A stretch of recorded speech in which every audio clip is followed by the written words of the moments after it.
Lisa. You can call me Gigi. Gigi? Okay. How old are you, Gigi? I'm 22 years old. Are you from Arizona? Yes, sir. Born and raised. Oh, yeah. What part? Tucson. Tucson. Okay. How long you been in Phoenix for? About 2 years. So you say you're 22 years old. We've met with me doing my community outreach, fundraising. Show your brace. Check me out. Check me out. Proud supporter, support surviving fentanyl.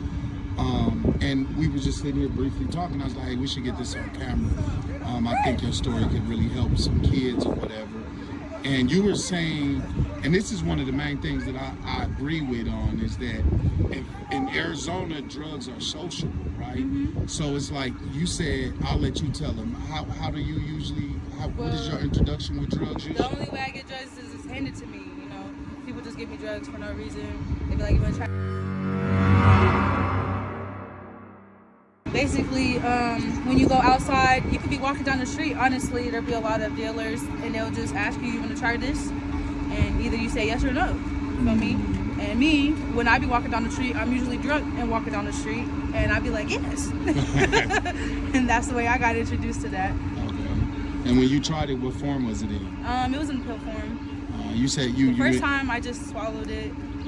How did it make you feel? I didn't like it. I went straight to sleep. I threw up and then I went to sleep. That's the worst thing to do. Yeah, I did not like it at all. Go to sleep. And you know, I ended up doing it some more times. I probably did it a lot of times, but I think what really made me stop is like trying to stay awake while doing things. Yeah. And I ended up losing my job behind it. And so I was like, you know what? This is it. This is all. Like I'm good off of it.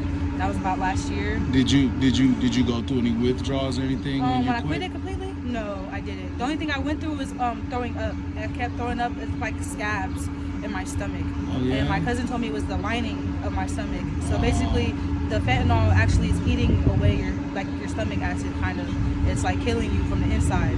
And so yeah, I stopped that. Once I seen the scabs, I was like, ew. Yeah. I'm not doing this. So it's two ways to die from it, right?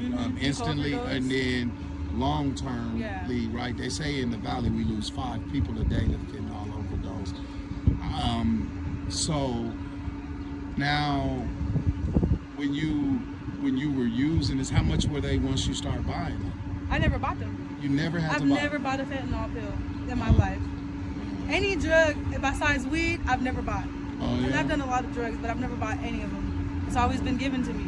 Yeah, would you agree with me that in Arizona, for kids, especially the valley, that drugs are kind of recreational? Like, it's socially accepted almost. Yeah. Like, well, look at all the songs. Yeah, you know all the music, everything. That's what I'm saying. Like, it's being promoted. You know, the Perk 30. And I think that one of the main reasons like overdoses happen, right? Because say when you were 19, you hear your favorite artist talking about Perk 30s. Yeah. So you could pull up on any local gas station, right, and say, hey, anybody got a Perk 30? And they'll lie to you and tell you that it is, because before I had known what I was taking, I didn't know for a minute, honestly. I did not know it was fentanyl in there. I really thought I was doing Perk 30s.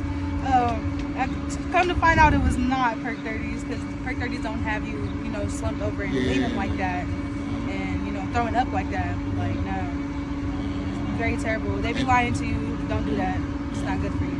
Yeah. So you just weed now, liquor. Weed and liquor. And I'm still trying to get myself off the liquor. Oh, yeah? Well, that's the difference between fentanyl and any other drug, right?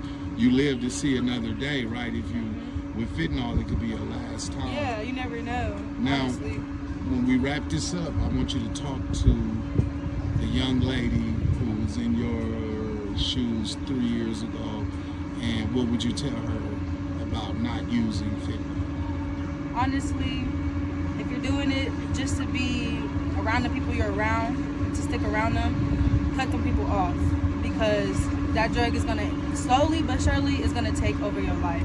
It's gonna fuck shit up. It's gonna cut ties with family who really does love and care about you, because it will have you acting different. It will have you not being yourself. You can't reach your full potential doing that type of drug. You know what I'm saying? There's no reason to even do it anyways. It don't feel good. It don't taste good. It don't smell good. You know what I mean? Like, no. Like just go be beautiful and happy. Be blessed. You know what I'm saying? Be grateful for the life that you have.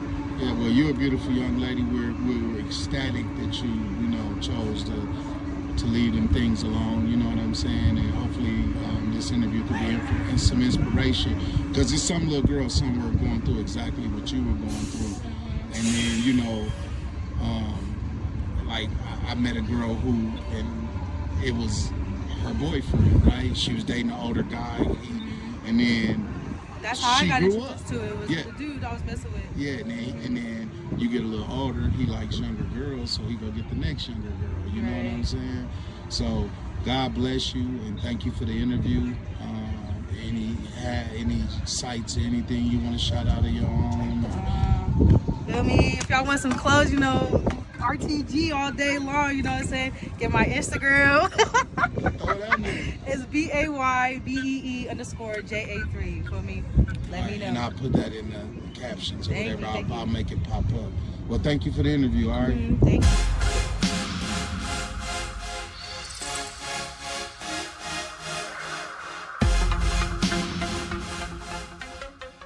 Support surviving fentanyl. We still matter. We still matter.